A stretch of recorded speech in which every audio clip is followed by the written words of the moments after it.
Na mimi nimekiona kuhusiana na kwamba kuna mhadhiri alichukuliwa na polisi UDOM.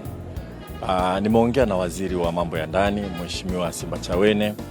Labda nifafanue ifuatavyo. Mimi habari za awali ambazo ninazo ni kwamba kuna mhadhiri alikamatwa na polisi kuhojiwa kwenye masuala yaliyofanyika nje ya chuo.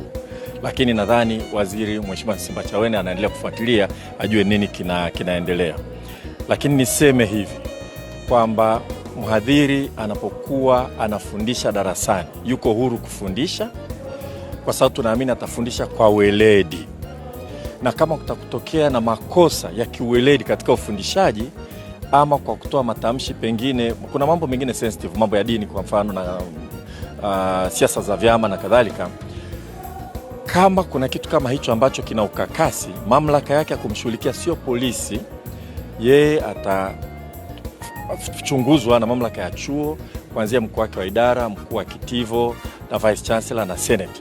Kwa wahadhiri wote, vyuo vyote vya umma na binafsi, wakiwa katika kumbi zao za mihadhara wanapofundisha, wana uhuru wa kufundisha, na tunaamini watafundisha kwa weledi, watazingatia weledi. Hawatavuka mstari wa kwenda kwenye vitu ambavyo vitaonekana vina makosa makubwa. Nimetoa mfano tu, huwezi kuingia kutoa mhadhara darasani ukawa naleta sana siasa za kichama, au pengine labda ukazungumzia masuala ya dini kwa namna ambayo inawaumiza watu wengine. Lakini hata hilo likitokea, sio swala la polisi. Hilo swala litashughulikiwa na mamlaka ya vyuo, na vyuo vina mamlaka kamili ya kuchukua. Ni swala la kiutawala la utendaji wa kazi. Kwa hiyo hilo nilolisikia kuhusu huyo mhadhiri, tutapata taarifa zaidi, lakini nashukuru kwamba Mheshimiwa Simbachawene ameniambia kwa habari alizonazo ni kwamba yeye alichukuliwa na polisi, nadhani kwa swala lililotokea nje ya chuo. Na haiwezekani mtu akahojiwa polisi kwa kitu ambacho alikuwa amekitumia kufundisha darasani. Labda kama swala hilo kweli limefikia kwenye kiwango cha jinai, na mamlaka ya chuo lazima itakuwa inajua, vice chancellor ajue, mkuu wa kitivo ajue na kadhalika.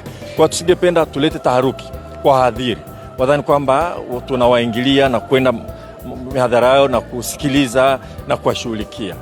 Vyuo vikuu haviendeshwagi hivyo, na hatutaviendesha hivyo.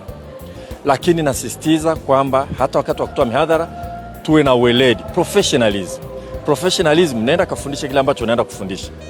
Usiweke vitu vingine ambavyo kwa kweli vinaweza kuleta ukakasi, ama kwa wanafunzi unaowafundisha, au pengine na vitu vingine ambavyo ni sensitive, utavijua wenyewe tu jinsi ambavyo utakuwa na viheno.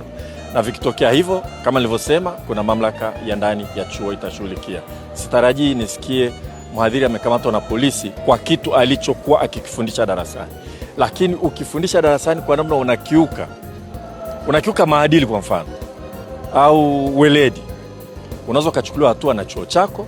Na kama inaonekana kwamba kuna swala la jinai, basi mamlaka inahusika na jinai itaingilia, lakini itaingilia kwa kupitia taratibu za chuo.